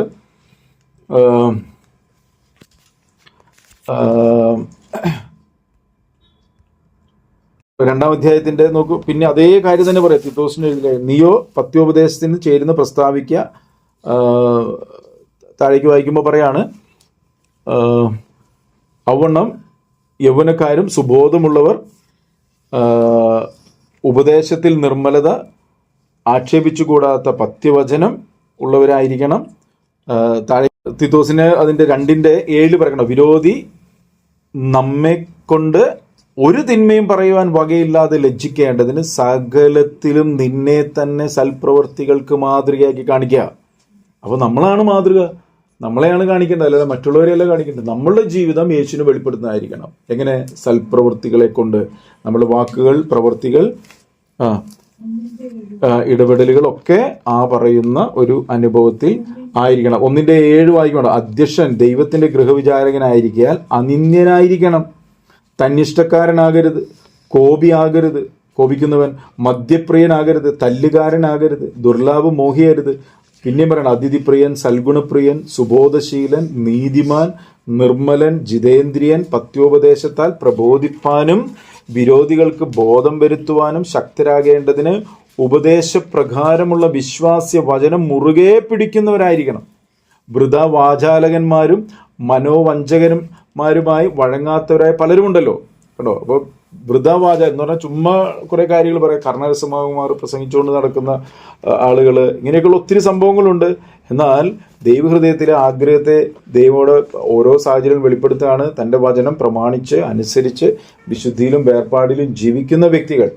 അവിടെ പറയാണ്, ദൈവഭക്തന്മാർ, സത്യവാന്മാർ, ദുരാദായം വെറുക്കുന്നവർ, പ്രാപ്തിയുള്ള പുരുഷന്മാരെ സകല ജനത്തിൽ നിന്നും തിരഞ്ഞെടുക്കണം. ആണോ? അപ്പം ഇതൊക്കെ പറയുമ്പോൾ ദൈവത്തിൻ്റെ വചനത്തെ പറഞ്ഞ് പഠിപ്പിച്ച് അത് അവർ അനുസരണത്തിൽ കൂടി നടന്ന് ഒരുക്കി ഒക്കെയാണ് കർത്താവിൻ്റെ വരവിന് വേണ്ടി എന്ത് ചെയ്യുന്നത്, ഒരു കൂട്ടത്തെ ഒരുക്കുന്നത്. അത്ര ചെറിയ പണിയല്ല. അതുകൊണ്ടാണ് ഈ എന്താണ് ഇടയന്മാർക്ക് എന്ന് പറഞ്ഞാൽ ഈ ഒരുക്കുന്ന വചനം പറഞ്ഞ് ഒരുക്കുന്ന ശുശ്രൂഷകന്മാർ, പലയിടങ്ങളിലും ഉള്ള ഇടയന്മാരായ ദൈവഹിതപ്രകാരമുള്ള ഇടയ ശുശ്രൂഷന്മാർക്ക് ലഭിക്കുന്ന ഒരു വലിയ റിവാർഡാണ് എന്ത്, അവർക്ക് ജീവന്റെ വാടാത്ത കിരീടം. അത് ഇടയന്മാർക്ക് പറഞ്ഞിരിക്കുന്ന കാര്യമാണ്. അവർക്ക് പ്രത്യേകം ദൈവം പറഞ്ഞിരിക്കുന്ന ഒരു റിവാർഡാണ് വാടാത്ത കിരീടം എന്ന് പറയുന്നത്. അടുത്തത് പുറപ്പാട് പുസ്തകം 20:6 ഒന്ന് വായിച്ച. 20:6 പ്രമാണിച്ച് നടക്കുന്നവർക്കുള്ളൊരു ഇത് എന്താണെന്നുള്ളത് കർത്താവ് അവിടെ പറയുന്നൊരു കാര്യം നമുക്ക് പെട്ടെന്ന് വായിച്ചു കഴിഞ്ഞാൽ ഇത് എന്ത് പറയുന്നതെന്ന് നമുക്ക് തോന്നും. 20 അധ്യായത്തിന്റെ 6-ാം വാക്യം. എന്നെ പകയ്ക്കുന്നവരിൽ പിതാക്കന്മാരുടെ അകൃത്യം 3-ാമത്തെയും 4-ാമത്തെയും തലമുറ വരെ മക്കളുടെ മേൽ സന്ദർശിക്കുകയും എന്നെ സ്നേഹിച്ച് എന്റെ കൽപ്പനകളെ പ്രമാണിക്കുന്നവർക്ക് 1000 തലമുറ വരെ ദയ കാണിക്കുകയും ചെയ്യും. നോക്കിയേ, 1000 തലമുറ വരെ ദയ കാണിക്കുകയും കർത്താവിന്റെ വചനം അനുസരിച്ച് പ്രമാണിച്ചു കൊണ്ടുപോകുന്ന ഒരു കൂട്ടത്തിനാണോ. അപ്പോൾ നമ്മൾ പ്രമാണിച്ച് നടക്കുന്ന ഒരു കൂട്ടമായിട്ട് ദൈവത്തിൻ്റെ കൽപ്പനകൾ പ്രമാണിക്കുക എന്ന് പറഞ്ഞാൽ അതിനോളം പ്രയോജനമുള്ള അനുഗ്രഹമുള്ള മറ്റൊന്നും ഇല്ലെന്നുള്ള കാര്യം നമ്മൾ മനസ്സിലാക്കുക. ആവർത്തന പുസ്തകം 10:13 ഒന്ന് വായിച്ചാൽ. ഞാൻ ഇന്ന് നിന്നോട് ആജ്ഞാപിക്കുന്ന യഹോവയുടെ കൽപ്പനകളും ചട്ടങ്ങളും നിന്റെ നന്മയ്ക്കായി പ്രമാണിക്കുകയും വേണം എന്നല്ലാതെ നിന്റെ ദൈവമായ യഹോവ നിന്നോട് ചോദിക്കുന്നത് എന്ത്? കർത്താവ് ഒറ്റ കാര്യം ചോദിക്കുന്നുള്ളൂ, വേറെ ഒന്നും ചോദിക്കുന്നില്ല. ദൈവത്തിന് ഏറ്റവും വലിയ ഇഷ്ടം എന്ന് പറയുന്നത് ദൈവത്തിൻ്റെ വചനം അനുസരിച്ച് നടക്കുന്ന ആ ഒരു ചെറിയ ശേഷിപ്പിൽ ആയിരിക്കുക എന്നുള്ളത്. ഞാൻ ഇന്ന് നിന്നോട് ആജ്ഞാപിക്കുന്ന യഹോവയുടെ കൽപ്പനകളും ചട്ടങ്ങളും നിന്റെ നന്മയ്ക്കായി പ്രമാണിക്കുകയും വേണം എന്നല്ലാതെ നിന്റെ ദൈവമായ യഹോവ നിന്നോട് ചോദിക്കുന്നത് എന്ത്? കണ്ടോ, ഇതാ സ്വർഗവും സ്വർഗാദി സ്വർഗവും ഭൂമിയും അതിലുള്ളതൊക്കെയും നിന്റെ ദൈവമായ യഹോവയ്ക്കുള്ളവ തന്നെ. കണ്ടോ, അപ്പോൾ ഒരു കാര്യം നമ്മൾ പറയണം, ഈ വചനം അനുസരിച്ച് നടന്നാൽ നമുക്ക് എന്തെങ്കിലും പ്രയോജനം ഉണ്ടോ എന്ന് പറഞ്ഞിട്ട് അവിടെ പറയാം, ഇതാ സ്വർഗവും സ്വർഗാദി സ്വർഗവും ഭൂമിയും അതിലുള്ളതൊക്കെയും നിന്റെ ദൈവമായ യഹോവ എന്ന് പറഞ്ഞാൽ നമ്മളുടെ സ്വർഗീയ പിതാവിൻ്റെയാണ് ഇതെല്ലാം. ഭൂമിയും അതിൻ്റെ പൂർണ്ണതയും ഭൂലോകവും അതിലെ നിവാസികളൊക്കെ യഹോവയ്ക്കുള്ളത്. പറഞ്ഞതിൻ്റെ അർത്ഥം എന്താണെന്ന് വെച്ചിട്ടുണ്ടെങ്കിൽ ഈ സ്വർഗാദി സ്വർഗവും ഭൂമിയും പൂർണ്ണതയും എല്ലാം ഉള്ള അല്ലെങ്കിൽ ഇതിൻ്റെ എല്ലാം ഉടയവനായി ദൈവത്തിൻ്റെ മക്കളാണ് നമ്മൾ. ആ ദൈവത്തിൻ്റെ വചനം അനുസരിച്ചും കൊണ്ടാണ് ആ പിതാവിൻ്റെ സന്നിധിയിൽ നിൽക്കത്തക്ക രീതിയിൽ നമ്മൾ യോഗ്യരാകുന്നത്. അങ്ങനെയെങ്കിൽ ആ യോഗ്യതയ്ക്കൊത്തവണ്ണമായിരിക്കണം നമ്മൾ എന്ത് ചെയ്യേണ്ടത്, നമ്മൾ ഓരോ ദിവസവും ജീവിക്കേണ്ടത്. അപ്പോൾ അതുകൊണ്ട് ദൈവത്തിൻ്റെ പരിശുദ്ധാത്മാവ് നമ്മളെ ഓർമ്മപ്പെടുത്തുകയാണ് എന്ത്, ദൈവവചനത്തിൻ്റെ കൃത്യമായ അനുസരണത്തിൽ കൂടി ഞാൻ നിങ്ങളോട് കൽപ്പിച്ചതൊക്കെയും പ്രമാണിക്കുവാൻ തക്കവണ്ണം എന്ത് ചെയ്യണം, ഈ നാളുകളിൽ ഒരു മനസ്സിന് പുതുക്കം നമുക്കുണ്ടാവണം. ഈ ദിവസങ്ങളിലൊക്കെ നമ്മൾ എന്തെങ്കിലുമൊക്കെ അനുസരിച്ച് പോകാമെന്നൊക്കെ വിചാരിച്ചിരിക്കുകയാണെങ്കിൽ അങ്ങനെയൊന്നുമല്ല. ഉൽപ്പത്തി തൊട്ട് ഇനി പറയാൻ സമയമില്ലാത്തതുകൊണ്ടാണ് ഒത്തിരി വാക്യങ്ങളുണ്ട് ഈ പറയുന്ന ഒരു ബന്ധത്തിൽ. നമ്മൾ വചനം വായിക്കുമ്പോൾ അതൊക്കെ നമ്മളോട് പരിശുദ്ധാത്മാവ് കാണിച്ചു തരും. അപ്പോൾ നമ്മുടെ ഹൃദയത്തിലൊരു ആഗ്രഹം ഉണ്ടെങ്കിൽ മാത്രമേ വചനം കേട്ടതുകൊണ്ട് പ്രത്യേകിച്ച് പ്രയോജനമുള്ളൂ. അതല്ലെങ്കിൽ ഇത് എത്ര കേട്ടാലും ഒന്നും വലിയ കഥയില്ല. അപ്പം അതുകൊണ്ട് കേൾക്കാത്തതല്ലെന്ന് പലരുടെയും പ്രശ്നം, കേട്ടത് അനുസരിക്കുന്നില്ല, കേട്ടത് അവർ വിശ്വാസമായി പരിണമിച്ചില്ല എന്നാണ് വചനം പറയുന്നത്. നമ്മൾ കേട്ട് അനുസരിച്ച് നമുക്ക് ജീവനായി തീർന്നാൽ നമ്മൾ ഓരോ ദിവസവും തേജസ്സിന്മേൽ തേജസ് പ്രാപിച്ച് അതേ പ്രതിമയായിട്ട് എന്ത് ചെയ്യും, നമ്മൾ ഓരോരുത്തരും ഒരുങ്ങി വരാനായിട്ട് ഇടയായിത്തീരും. അതുകൊണ്ട് വചനത്തിനോട് വലിയ ദാഹം ഉണ്ടാവട്ടെ. വചനത്തിൻ്റെ അനുസരണത്തിൽ കൂടി തേജസ് പ്രാപിക്കാൻ കർത്താവ് നമ്മളെ സഹായിക്കട്ടെ. നമ്മൾ കേട്ടതുപോലെ ഞാൻ നിങ്ങളോട് കൽപ്പിച്ചതൊക്കെയും പ്രമാണിക്കാൻ തക്കവണ്ണം ഉപദേശിച്ചും കൊണ്ട് ഓരോ വ്യക്തികളെയും യേശുവിൻ്റെ ശിഷ്യത്വത്തിലേക്ക് വളർത്തിയെടുക്കാനും മറ്റുള്ളവർക്ക് മാതൃകയുള്ള ജീവിതം ജീവിക്കാൻ നമ്മൾ തീത്തോസിൻ്റെ ലാൻഡ് പറഞ്ഞ വിരോധി നമ്മളെക്കുറിച്ച് ഒരു തിന്മയും കളവായി പറയാൻ ഇട കൊടുക്കരുത്. വളരെ വചനമൊക്കെ നമ്മൾ വായിച്ചു വരുമ്പോൾ നമ്മൾ വചനത്തിങ്കിൽ വിറയ്ക്കും. കാരണം നമ്മൾ പറയുന്ന ഓരോ വാക്കിനും ന്യായവിധി ദിവസത്തിൽ കണക്ക് കൊടുക്കണം എന്നൊക്കെ പറഞ്ഞാൽ അതൊന്നും ഇന്നും ഏറെ പങ്ക് ആളുകൾക്ക് മനസ്സിലായതായിട്ട് എനിക്ക് തോന്നുന്നില്ല. അതുകൊണ്ട് ഓരോ വാക്കിനും കണക്ക് കൊടുക്കണം എന്നൊക്കെ പറഞ്ഞാൽ ഇത്ര കൃത്യതയായിട്ടുള്ള ഒരു കണക്കെടുപ്പൊക്കെ ഉണ്ടാവും എന്ന് വിചാരിച്ചാൽ തീർച്ചയായിട്ടും ഉണ്ടാവും എന്ന് ദൈവവചനം നമ്മൾ ഓർമ്മപ്പെടുത്തുകയാണ്. നമ്മൾ പറയുന്ന ഓരോ വാക്കിനും ന്യായ ദിവസത്തിൽ കണക്ക് കൊടുക്കണം. നമ്മൾ ചെയ്തതിൻ്റെയാണ് നമുക്ക് പ്രതിഫലം കിട്ടുന്നത്. അവനവൻ ശരീരത്തിൽ ഇരിക്കുമ്പോൾ ചെയ്തത് നല്ലതാകിലും തീയതാകിലും തക്കവണ്ണം പ്രാപിക്കുവാൻ ഓരോരുത്തരും ക്രിസ്തുവിൻ്റെ ന്യായാസനത്തിങ്കിൽ നിൽക്കണം. അപ്പോൾ ഇന്ന് നമ്മളത് മനസ്സിലാക്കിയാൽ നമുക്ക് ശിഷ്ടജീവിതം വിളക്കോടുകൂടെ എണ്ണയെടുത്ത ബുദ്ധിയുള്ള കന്യകമാരെ പോലെ ജ്ഞാനത്തിൽ വളരാം. സാഹചര്യങ്ങളെ സമ്മർദ്ദങ്ങളെ കണ്ട് അവിടെയൊന്നും ഓടിപ്പോവാനല്ല. നമ്മളുടെ ചുറ്റിലും പല വ്യക്തികളേക്ക് നിർത്തിയിരിക്കുന്നത് നമ്മൾ ശുദ്ധീകരണം പ്രാപിക്കാൻ വേണ്ടിയിട്ടാണ്. നമ്മൾ കൽപ്പനകൾ അനുസരിക്കാനുള്ള സാഹചര്യങ്ങൾ ദൈവം ഒരുക്കി തരുന്നതാണ്. കാരണം എല്ലാവരോടും സമാധാനം ആചരിച്ചാണ് ശുദ്ധീകരണം പ്രാപിക്കാനായിട്ട് ഉത്സാഹിക്കുക എന്ന ദൈവവചനം പറയുന്നത്. അത് മനസ്സിലാക്കാതെ അവിടെ എല്ലാം ആ സാഹചര്യങ്ങളെയും അതിതൊക്കെ തള്ളിക്കളയുകയോ അല്ലെങ്കിൽ അതിനെ ബൈപ്പാസ് ചെയ്ത് പോകുന്ന ഒരു വ്യക്തിക്ക് ഒരിക്കലും തേജസ് പ്രാപിക്കാനായിട്ട് സാധിക്കത്തില്ല. വചനം വ്യക്തമായിട്ട് പറയുന്നു, വക്രതയും കോട്ടമുള്ള ഒരു തലമുറയുടെ നടുവിൽ നിങ്ങൾ അനിന്യരും പരമാർത്ഥികളും ദൈവത്തിന്റെ നിഷ്കളങ്ക മക്കളും ആകേണ്ടതിന് ഈ ലോകത്തിൽ ജീവന്റെ വചനം പ്രമാണിച്ച് എല്ലാം പിറുവിറുപ്പും വാദവും കൂടാതെ ചെയ്ത് ഈ ലോകത്തിൽ ജ്യോതിസുകളെ പോലെ പ്രകാശിക്കണം. അപ്പം ആ ഒരു അനുഭവത്തിലാണ് ജീവിക്കേണ്ടത്. വചനത്തെ തള്ളിക്കളയല്ല, വചനത്തിനോട് മറുതലിക്കുകയല്ല, ഇത് കഠിനവാക്കെന്ന് പറയുകയല്ല, മറിച്ച് കർത്താവേ നിന്റെ കൃപ എൻ്റെ മേൽ പകർന്ന് പരിശുദ്ധാത്മാവിൽ നയിക്കപ്പെട്ട് വചനം അനുസരിപ്പാൻ എന്നെ സഹായിക്കണമേ എന്ന് പറയുന്ന ഹൃദയങ്ങളുള്ള വ്യക്തിത്വങ്ങളായിട്ട് നമ്മൾ തീരട്ടെ. ഇത് ദുഷ്കാലമാണ്, സമയത്തക്കത്തിൽ വിനിയോഗിപ്പാനും കർത്താവിൻ്റെ പരിശുദ്ധാത്മാവ് നമ്മളെ സഹായിക്കട്ടെ. പ്രാർത്ഥിക്കാം. സർവ്വസ്വ പിതാവേ, പറയുന്ന കൃപകൾക്കായിട്ട് നന്ദി. കൽപ്പിച്ചതൊക്കെയും പ്രമാണിക്കാൻ തക്കമുള്ള ഒരു ഹൃദയം ഞങ്ങൾക്ക് നൽകുകയും കർത്താവ് പൂർണ്ണമായി ദൈവത്തിൻ്റെ ആത്മാവിൽ നയിക്കപ്പെടും ഞങ്ങളെ സഹായിക്കുകയും ചെയ്യുന്നതിനായി സ്തുതിക്കുന്നു. കർത്താവ് ഈ ശബ്ദം കേൾക്കുന്ന ഓരോ മക്കളെ ഞങ്ങളുടെ കരങ്ങളിലേക്ക് സമർപ്പിക്കുന്നു. ഞങ്ങളെല്ലാവരും ദൈവകരങ്ങളിലേക്ക് സമർപ്പിക്കുന്നു. പരിശുദ്ധാത്മാ എല്ലാവരും അഭിഷേകം ചെയ്യണം. വചനത്തിനോട് കൂട്ടാതെ കുറയ്ക്കാതെ അനുസരിച്ചും കൊണ്ട് തേജസ് മേൽ തേജസ് പ്രാപിച്ച് കർത്താവെ അങ്ങയുടെ മേഘപ്രത്യക്ഷതയിൽ കണ്ണിവയ്ക്കുന്നതിന് രൂപാന്തരപ്പെട്ട് തേജസ് പ്രാപിപ്പാൻ എല്ലാവരും അങ്ങ് സഹായിക്കണമേ എന്ന് പ്രാർത്ഥിക്കുന്നു. പരിശുദ്ധാത്മാ എല്ലാവരും അഭിഷേകം ചെയ്യണം. ദുഷ്ടന്റെ ഇലപ്പെടാതെ കാക്കണം. ആവശ്യങ്ങളിൽ കരം കൂടിയിരിക്കണം. ഓരോ ഭവനങ്ങൾ സ്വർഗീയ ഭവനങ്ങളായി തീരാൻ കർത്താവ് സഹായിക്കണം. യേശുക്രിസ്തുവിൻ നാമത്തിൽ പ്രാർത്ഥിക്കുമ്പോൾ കൃപ തോന്നി കേൾക്കണം സ്വർഗീയ പിതാവേ. ആമേൻ. God bless U.